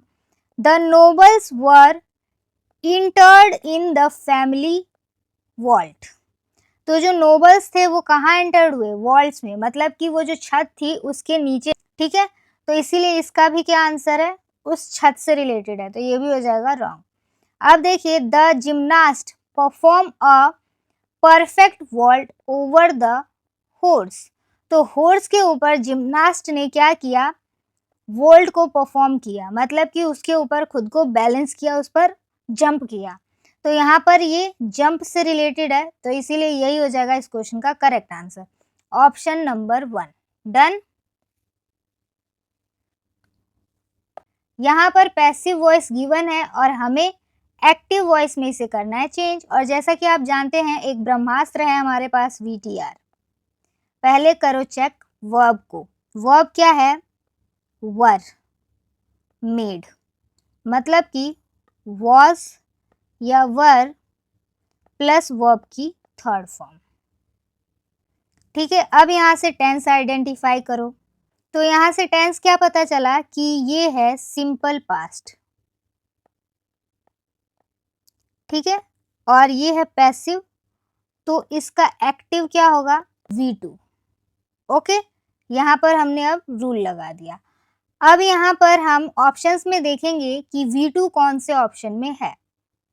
ठीक है, यहाँ देखिए वॉज है, ये हो जाएगा रॉन्ग। यहाँ पर देखिए हैड है, तो ये भी हो जाएगा रॉन्ग, क्योंकि ये परफेक्ट टेंस के बारे में बता रहा है। यहाँ वॉज अपोलोजाइजिंग है, तो ये हो जाएगा पास्ट कॉन्टिन्यूअस, तो ये भी हो जाएगा रॉन्ग। यहाँ पर मेड है, ये क्या है? V2 है, तो ऑप्शन नंबर 3 हो जाएगा इस क्वेश्चन का correct answer. Done. Question number 3 है सेंटेंस इंप्रूवमेंट से, और यहाँ दिया गया है कि हाईलाइटेड पार्ट जो है इस सेंटेंस का, इसे हमें करना है इम्प्रूव। अब यहाँ पर देखिए, we enjoyed very much at the party. तो ये है सब्जेक्ट, ये है वर्ब, और ये कैसा वर्ब है? ये है रिफ्लेक्सिव वर्ब। ठीक है, तो यहाँ पर इसका पूरा मीनिंग क्या है? हमने पार्टी में बहुत ज़्यादा इंजॉय किया। अब ये इंजॉयड जो है ना, ये यहाँ पर मेन रोल प्ले कर रहा है। इसके बाद क्या आएगा, ये इंजॉयड ही डिसाइड करेगा। ठीक है, तो चलिए इसका रूल देखते हैं। अब यहाँ पर देखिए, जब इंजॉय का अर्थ मजा लेना या फिर आनंद लेना होता है, तो उसके बाद रिफ्लेक्सिव प्रोनाउन आता है। Subject plus enjoy plus reflective pronoun. Pronouns क्या होते हैं वो मैंने यहाँ पर अटैच किए हैं। आई है नॉर्मल सब्जेक्ट, और इसका रिफ्लेक्टिव प्रोनाउन होता है माई सेल्फ। यू का होता है योर सेल्फ, ही का होता है हिम सेल्फ, सी का होता है हर सेल्फ, इट का होता है इट सेल्फ, वी का होता है आर सेल्फ, और दे का होता है देम सेल्फ। तो यहाँ पर क्या आएगा? सब्जेक्ट में अगर जो आई है, तो इस वाले रिफ्लेक्सिव वर्ब के बाद रिफ्लेक्सिव प्रोनाउन क्या आएगा? My self. यहाँ यू है तो यहाँ क्या आएगा? Your self. ही है तो हिम सेल्फ, सी है तो हर सेल्फ, इट है तो इट सेल्फ, वी है तो आर सेल्फ, दे है तो देम सेल्फ। डन। अब यहाँ पर देखिए, एसएससी के लिए एक रामबाण ट्रिक है। वो क्या है? जब कभी भी सेंटेंस में पार्टी, ट्रिप, फंक्शन या फिर फेस्टिवल सेलिब्रेट करने का सेंस हो, तो वहाँ पर इंजॉय के बाद वहाँ पर रिफ्लेक्सिव प्रोनाउन आता है। जैसे कि she enjoyed herself during the party. तो मैंने क्या बोला था? सी का क्या होता है? रिफ्लेक्सिव प्रोनाउन हर सेल्फ होता है। फिर क्या है? आई इंजॉयड माई सेल्फ। आई का क्या होता है? Myself at the party. They enjoyed, they का क्या हो जाता है? Themselves at the concert. ठीक है, तो यहाँ पर आप देख रहे हैं, जो मैंने आपको टेबल दिखाया उससे ही रिजेंबल कर रहा है। Directly I enjoyed very much नहीं आता, वी इंजॉयड वेरी मच नहीं आता, इसके बाद रिफ्लेक्सिव प्रोनाउन आता है। अब यहाँ पर देखिए, यहाँ पर है वी, और वी का रिफ्लेक्सिव प्रोनाउन मैंने आपको बताया था होता है आर सेल्व्स। ओके, तो यहाँ पर इंजॉयड के बाद आना चाहिए आर सेल्व्स, उसके बाद वेरी मच होगा। ठीक है, तो अब यहाँ पर देखिए, have enjoyed very much, no, enjoyed at party, नहीं। वर इंजॉयड, नहीं। Enjoyed our self very much, तो यहाँ पर क्या है, इंजॉयड के बाद रिफ्लेक्सिव प्रोनाउन है और ये आर सेल्फ इसलिए आया है क्योंकि सब्जेक्ट क्या है, वी है, इसीलिए यहाँ पर वी से जो बनता है रिफ्लेक्सिव प्रोनाउन वो होता है आर सेल्फ। तो उसके बाद क्या है, वेरी मच। तो इस क्वेश्चन का करेक्ट आंसर क्या होगा, option number 2। Done. Question number 16 है सेंटेंस इंप्रूवमेंट से, और यहाँ पर भी जो हाईलाइटेड पार्ट है सेंटेंस में उसको हमें करना है रिप्लेस। जैसे कि यहाँ पर है वॉज अवेलेबल, ओके। अब यहाँ पर जैसा कि मैंने आपको सिखाया है कि जब भी सेंटेंस में ऐसे वर्ड्स दिख जाएं जैसे कि नाइदर, नॉर, आइदर और, या फिर कंजंक्शन वाले वर्ड्स दिख जाएं, तो सबसे पहले आपको पैरेललिज्म चेक करना होता है। यहाँ पर इसके बाद है नाउन और यहाँ पर भी इसके बाद है नाउन, ठीक है। और दूसरी चीज इसके बाद आपको सब्जेक्ट वर्ब एग्रीमेंट चेक करना है। तो यहाँ पर देखिए, मैंने जब माइंड मैप कराया था सब्जेक्ट वर्ब एग्रीमेंट का, तो वहां पर ये डिटेल में करा रखा है और यहाँ पर आपने देखा कि अभी ऊपर एक सेंटेंस में नॉट ओनली बट ऑल्सो आया था, ठीक है। और अगर जो आपने अभी तक ये माइंड मैप्स की क्लासेस नहीं देखी हैं तो आप उनको देख सकते हैं, वीडियो के डिस्क्रिप्शन में आपको लिंक मिल जाएगा। वहां पर कम से कम समय में पूरा का पूरा चैप्टर आपका माइंड मैप्स के थ्रू कवर किया गया है, जिससे कि आपको याद रखने में रूल्स आसानी होगी और अच्छे से कॉन्सेप्ट की क्लैरिटी होगी, ठीक है। जो रूल नंबर 8 मैंने कराया था सब्जेक्ट वर्ब एग्रीमेंट में, तो उससे ये क्वेश्चन है। और यहाँ पर क्या बताया गया था रूल में कि और, नॉर, आइदर और, नाइदर नॉर, या फिर नॉट ओनली बट ऑल्सो, या फिर नॉट मियरली बट ऑल्सो, ऐसे वर्ड्स आ जाते हैं तो उनके बाद क्या होता है, जो वर्ब आएगा इन वर्ड्स के बाद, तो वो वर्ब किसके अकॉर्डिंग आएगा, वो वर्ब आएगा सब्जेक्ट क्लोजर टू वर्ब, जो सब्जेक्ट वर्ब के पास होगा उसके अकॉर्डिंग। जैसे कि यहाँ पर देखिए नाइदर नॉर है, ये है सब्जेक्ट 1 द मैनेजर, और ये है सब्जेक्ट 2 द एम्प्लॉयज, तो ये है वर्ब। अब इस वर्ब के पास कौन सा सब्जेक्ट है, ये वाला है, तो जो वर्ब लगेगा वो किसके अकॉर्डिंग लगेगा, इस वाले सब्जेक्ट के अकॉर्डिंग। तो ये वाला सब्जेक्ट क्या है, ये वाला सब्जेक्ट है प्लूरल, ये प्लूरल नाउन है, तो वर्ब भी क्या आना चाहिए इसके अकॉर्डिंग, प्लूरल। लेकिन यहाँ पर क्या दे दिया है इन्होंने, सिंगुलर, तो इसीलिए ये हो जाएगा गलत, यहाँ पर आना चाहिए वर, ओके। तो ये है एरर।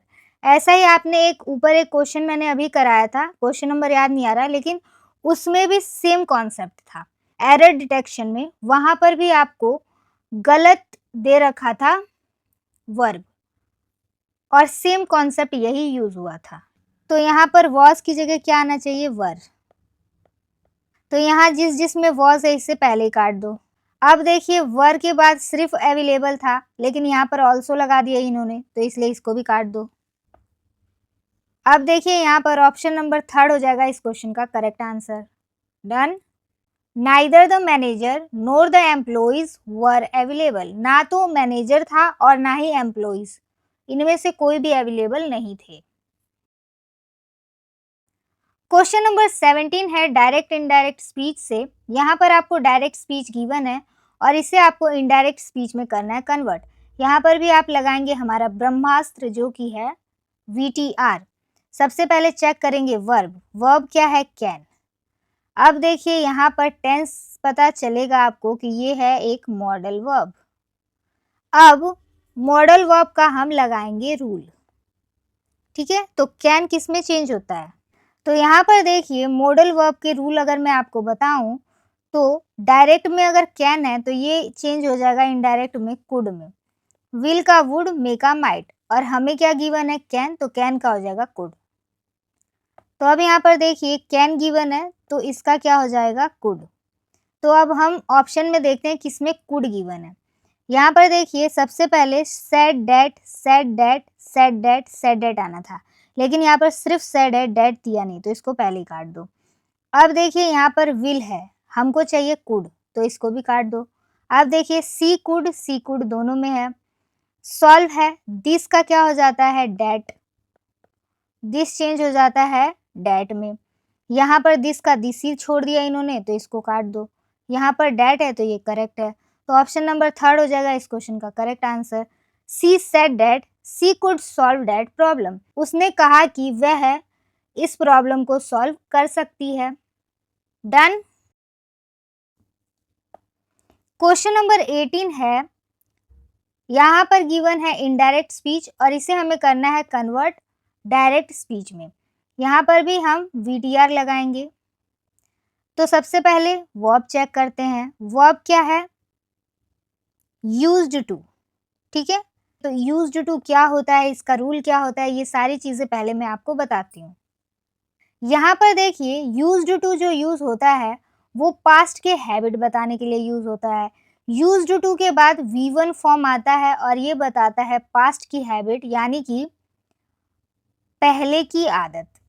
मतलब कि ये मैं काम किया करता था या फिर किया करती थी। जैसे कि I used to play cricket, मैं क्रिकेट खेला करती थी।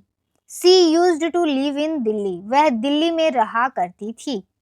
तो यहाँ पर देखिए नॉर्मली अगर रिपोर्टिंग वर्ब पास्ट में हो तो वहाँ पर सेड दैट गिवन होता है। इसकी वजह से क्या होता है, टेंस चेंज हो जाता है, कैन का कुड, विल का वुड। लेकिन यूज्ड टू जो है वह पहले ही पास्ट हैबिट बता रहा है, तो इसीलिए इसको हम पास्ट में दोबारा चेंज नहीं करेंगे क्योंकि ये पहले ही पास्ट में। अब पास्ट को क्या ही पास्ट में चेंज किया जाएगा, तो इसीलिए यहाँ पर फर्दर इसका कोई पास्ट फॉर्म नहीं होता, इसीलिए यूज्ड टू को हम चेंज नहीं करते, यूज्ड टू का यूज्ड टू ही रह जाता है। इतनी क्लैरिटी हुई। तो अब यहाँ पर देखिए यहाँ पर कोई भी चेंजिंग नहीं होगा, तो यहाँ यूज्ड टू का यूज्ड टू ही रहेगा। तो ऑप्शन सब देखते हैं। ऑप्शन नंबर 1 में है प्लेड, V2, तो ये हो जाएगा रॉन्ग। वॉज, ये हो जाएगा रॉन्ग। ओनली यूज है, ठीक है, हमको चाहिए यूज्ड टू, तो ये भी हो जाएगा रॉन्ग। ऑप्शन नंबर 3 हो जाएगा इस क्वेश्चन का करेक्ट आंसर। डन।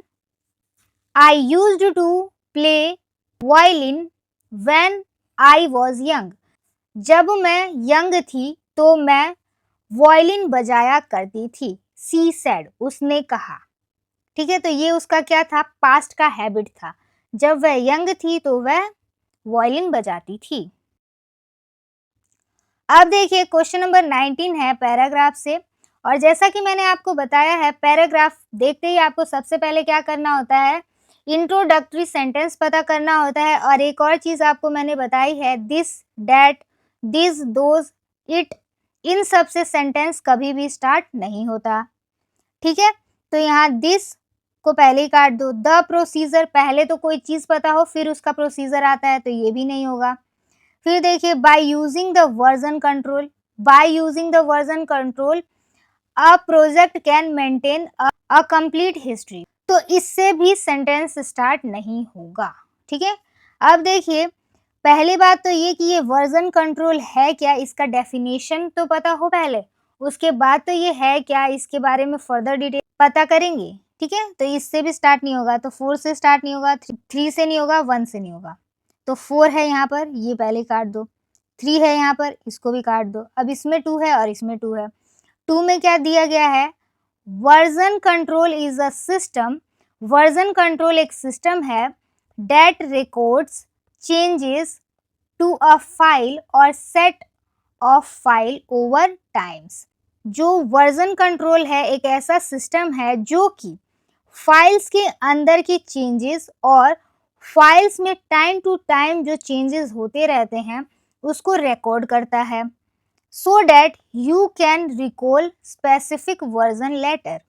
तो इससे क्या होगा कि आप उस स्पेसिफिक वर्जन को बाद में भी रिकॉल कर सकते हैं। ओके, इतनी क्लैरिटी हुई, तो यही हो जाएगा इंट्रोडक्टरी सेंटेंस। सेंटेंस नंबर 2, अब 2 इसमें भी है और 2 इसमें भी है, इसके बाद क्या है 4 और इसके बाद क्या है 3। 1 वाले में क्या है 4, तो पहले हम 4 को रखते हैं और 4 के अकॉर्डिंग चेक करें। बाय यूजिंग वर्जन कंट्रोल, पहले बताया गया कि वर्जन कंट्रोल है क्या, अब बताया जा रहा है कि वर्जन कंट्रोल का यूज कैसे कर सकते हैं। तो by using a version control a project can maintain a complete history, अब इस वर्जन कंट्रोल को यूज़ करके एक प्रोजेक्ट जो है वो पूरी हिस्ट्री को मेंटेन कर सकता है of its development, allowing for easy rollback और कोलैबोरेशन। डन। ये क्या करता है, इजी रोलबैक प्रोवाइड करता है और कोलैबोरेशन को भी इजी बनाता है। अब इसके बाद देखिए, इसके अकॉर्डिंग यहाँ पर थर्ड आना चाहिए। थर्ड में क्या है, the process involve a specific set of tools and commands that allow for manipulation और ट्रैकिंग ऑफ द चेंजेस। पहले बताया गया कि ये वर्जन है क्या, दूसरे में बताया गया कि इस वर्जन को यूज कैसे करते हैं। अब थर्ड नंबर पर बताया जा रहा है कि इस वर्जन को यूज करने के प्रोसेस क्या है, इसमें क्या क्या इन्वॉल्वमेंट होता है। तो इसमें इन्वॉल्वमेंट होता है टूल्स, कमांड्स जो कि अलाउ करते हैं मैनिपुलेशन और ट्रैकिंग को, जो कि चेंजेस होते हैं। तो यहाँ पर इसके बाद थर्ड ही आएगा, तो ये 2 हो जाएगा रॉन्ग। ठीक है, अब देखिए यहाँ पर एक बचा लास्ट में, तो 1 आ जाएगा एकदम लास्ट में। This is the specially use in software development. इसका स्पेशली यूज किस में होता है, सॉफ्टवेयर डेवलपमेंट में। तो यहाँ पर कंक्लूजन दिया जा रहा है, पहले बताया गया कि वर्जन कंट्रोल क्या होता है, फिर इसका यूज कहाँ होता है, फिर इसके प्रोसेस क्या है, क्या प्रोसीजर्स इन्वॉल्व हैं, फिर उसके बाद बताया जा रहा है एंड में कि इसको यूज किया जाता है सॉफ्टवेयर डेवलपमेंट में, where multiple programs can work on the same code base simultaneously without conflict. मतलब कि एक साथ कई सारे मल्टीपल प्रोग्राम्स एक ही कोड बेस में यूज हो रहे होते हैं सेम टाइम पर बिना किसी कॉन्फ्लिक्ट के। जैसे कि हमारे फ़ोन में एक ही समय पर आप मल्टीपल ऐप्स ओपन कर सकते हैं। ठीक है, तो यहीं पर यूज होता है ये वर्जन कंट्रोल। तो इस क्वेश्चन का करेक्ट आंसर क्या होगा, option number 1। Done. Question number 20 भी है पैराग्राफ से, और यहाँ पर भी सेम चीज आपको करनी है। पहले इंट्रोडक्टरी सेंटेंस पता करना है। तो यहाँ पर देखिए, वर्जन कंट्रोल, वर्जन कंट्रोल, तो ये सेम पैराग्राफ दोबारा से रिपीट हो गया है। वो भी देखिए सेम डे सेम शिफ्ट में एक ही पैराग्राफ 2 बार आ गया है। ठीक है, तो इस क्वेश्चन का भी करेक्ट आंसर क्या होगा, ऑप्शन नंबर 1। तो अब यहाँ पर देखिए नेक्स्ट क्वेश्चन है पैसेजेस से, और पैसेज है यहाँ पर क्वेश्चन नंबर 21 से 25 तक।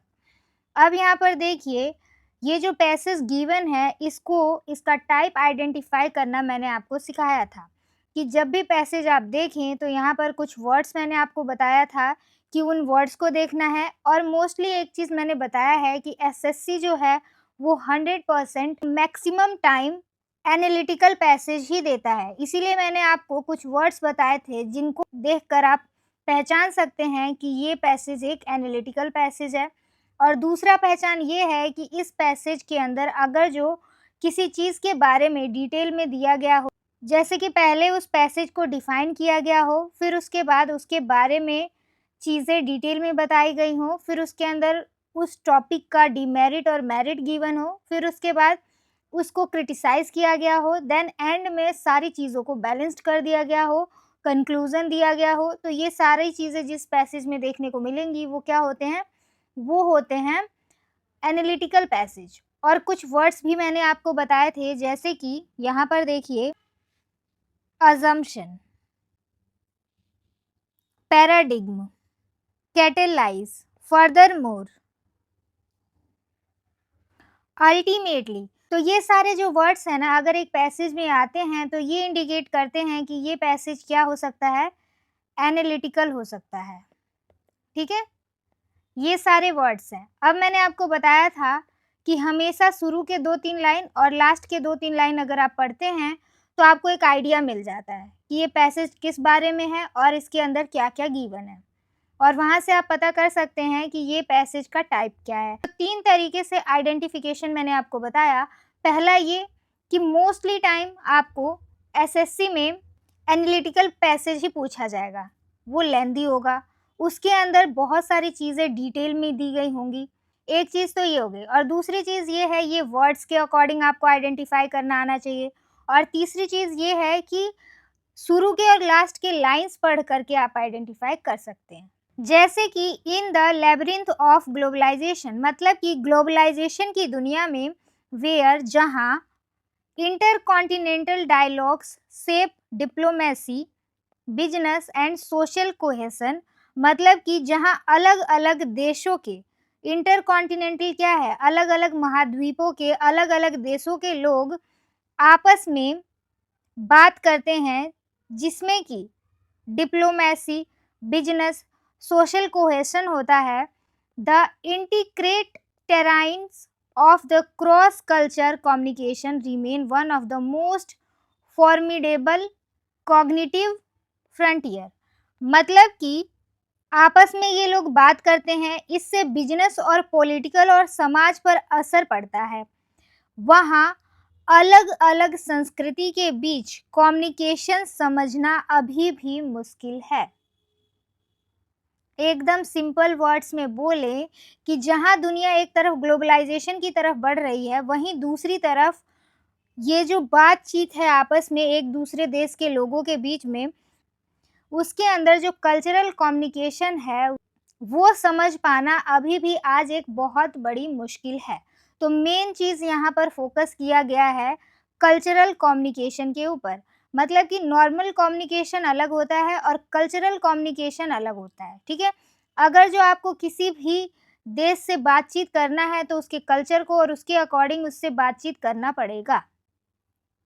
ठीक है, अब देखिए, misunderstanding often arise not from lexical deficiencies but from semiotic dissonance where gesture, silence, intonation or proxemics are interpreted through the incongruent cultural lenses। मतलब कि गलत फहमियाँ, मिसअंडरस्टैंडिंग्स ज़्यादातर शब्दों की कमी से नहीं होती।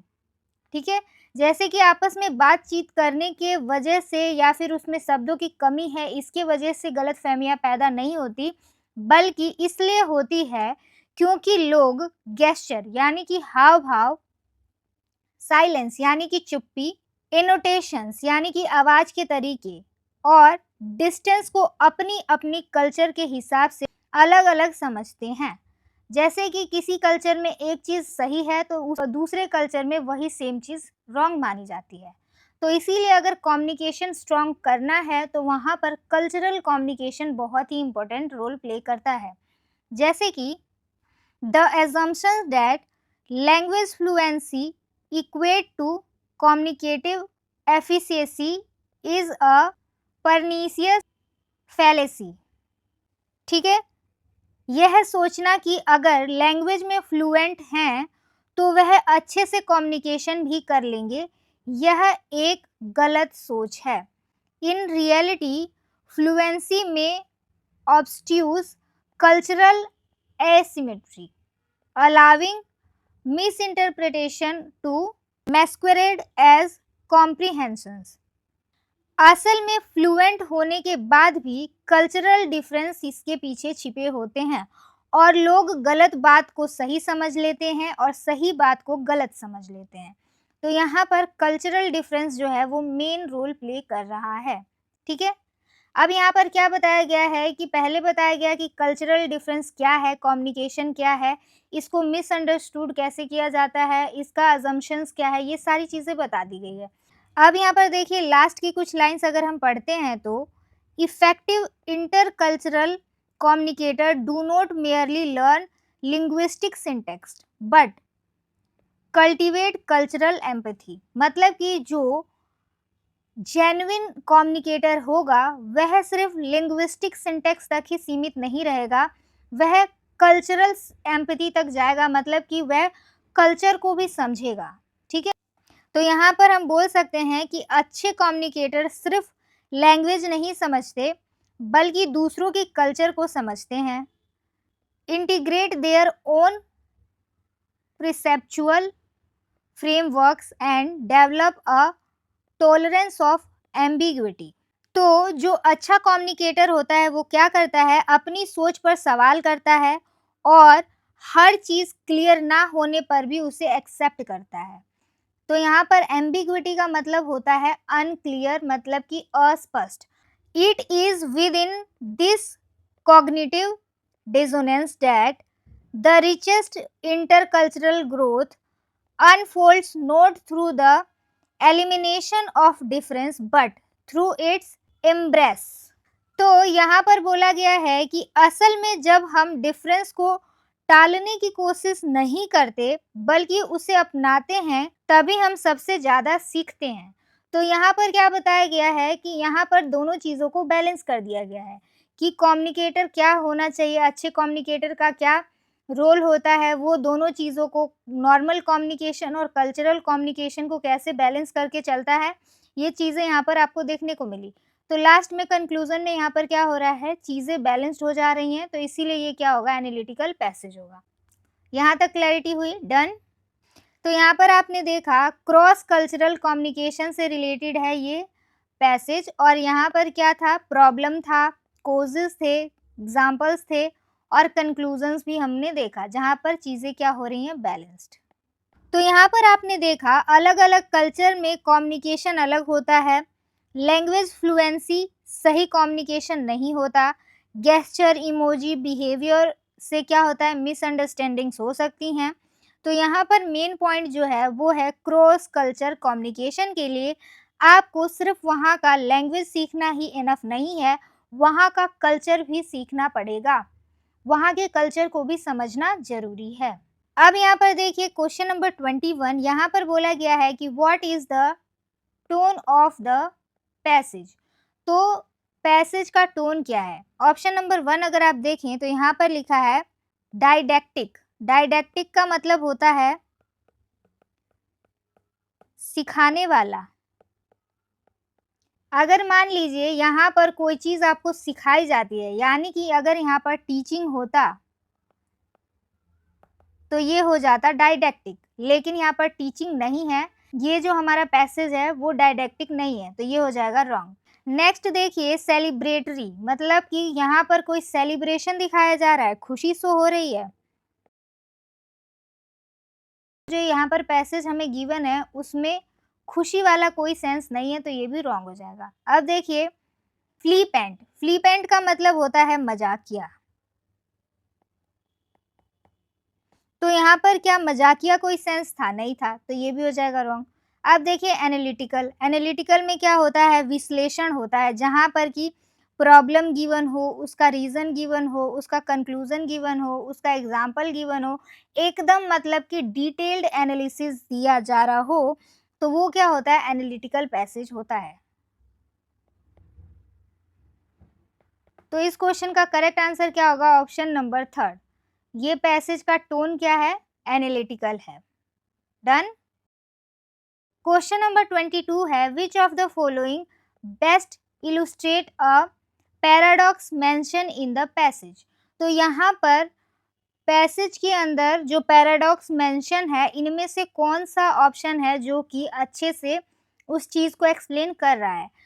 पहला क्या है, technology enables cross culture empathy.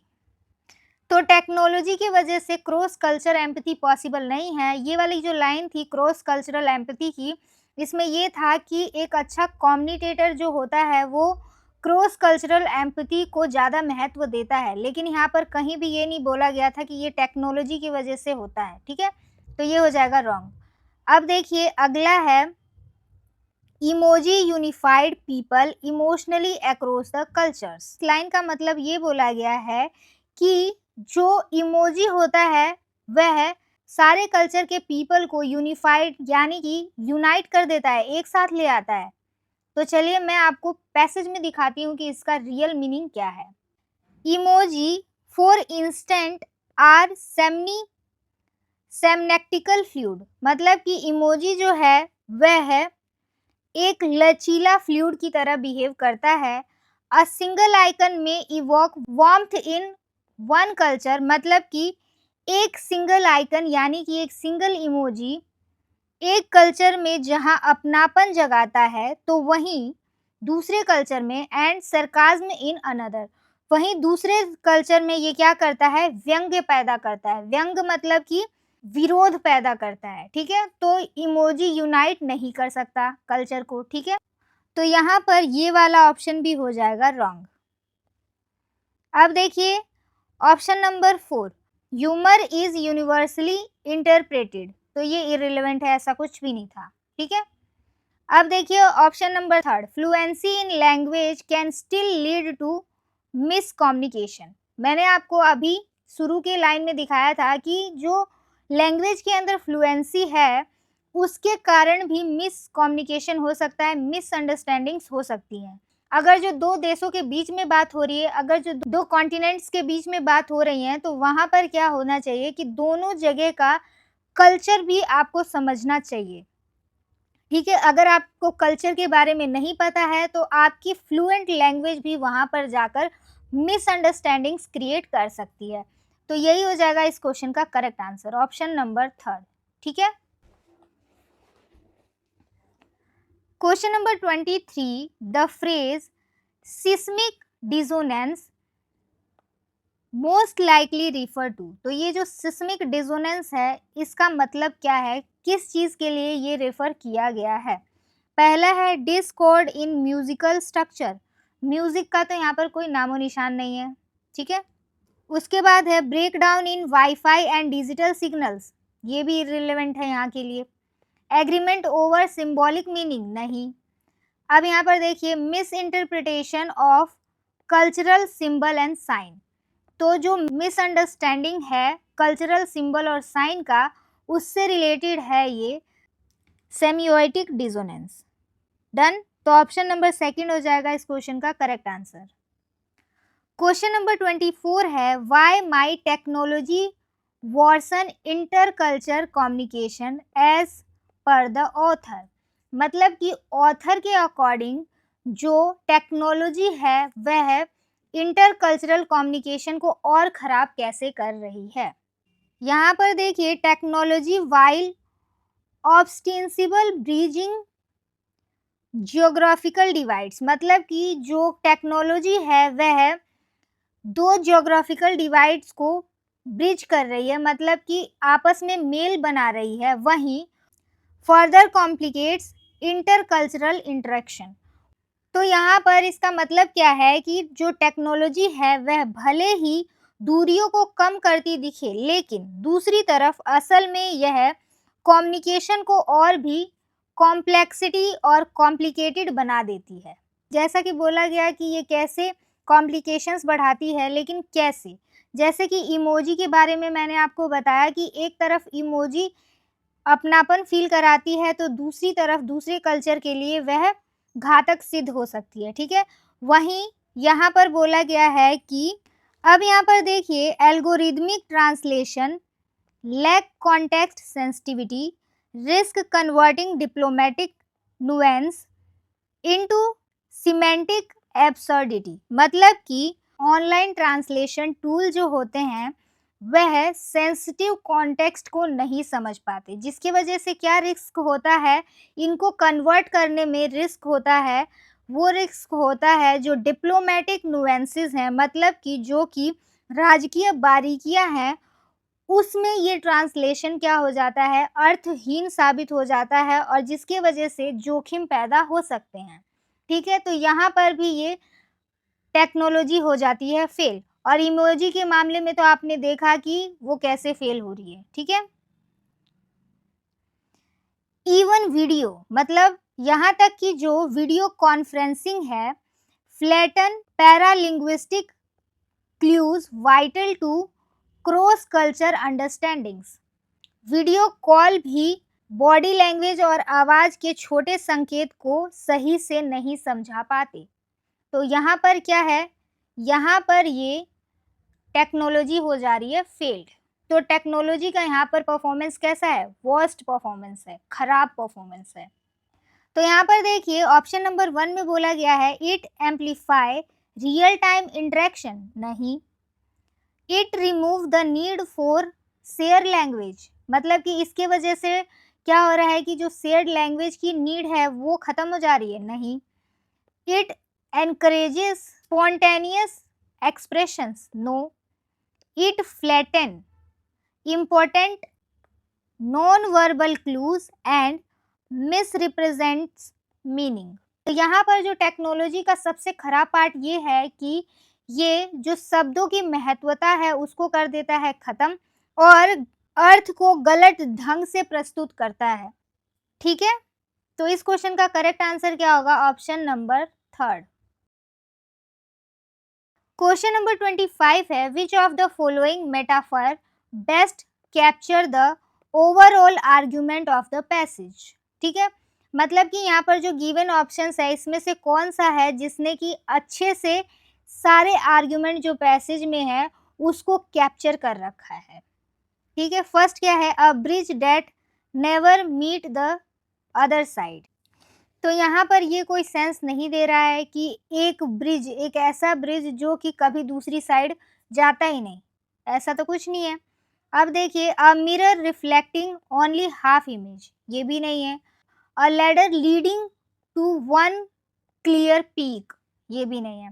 फिर देखिए, a labyrinthine filled with shifting door. हमने शुरू में ही देखा कि क्या गिवन था, in the labyrinthine of globalization, मतलब कि जो ग्लोबलाइजेशन की भूल भुलैया है या फिर ग्लोबलाइजेशन की दुनिया है उसके अंदर बात हुई थी कि क्या चीज़ें होती हैं, कम्युनिकेशन कैसे होता है और अच्छा कम्युनिकेशन क्या होता है।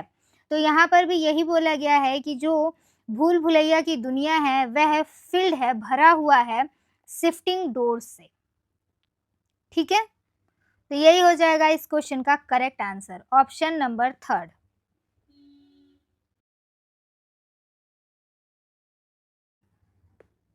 एंड इसी के साथ आज का लेक्चर होता है हमारा ख़त्म। और अगर आपको वीडियो अच्छी लगती है तो वीडियो को लाइक, चैनल को सब्सक्राइब और वीडियो को ज़्यादा से ज़्यादा बच्चों तक शेयर ज़रूर करें। सबसे पहले जो एग्ज़ाम कंडक्ट करेगा एसएससी वो होगा सीजीएल का, तो सीजीएल के एग्ज़ाम के लिए ये सीरीज़ बहुत ही इम्पॉर्टेंट है। तो आप इसे ज़्यादा से ज़्यादा बच्चों तक ज़रूर शेयर करें और वीडियो अच्छी लगती है तो वीडियो को लाइक और चैनल को सब्सक्राइब भी ज़रूर करें। Thank you for the watching. Like, share and subscribe for more such videos. Follow me on Insta and Facebook for further information.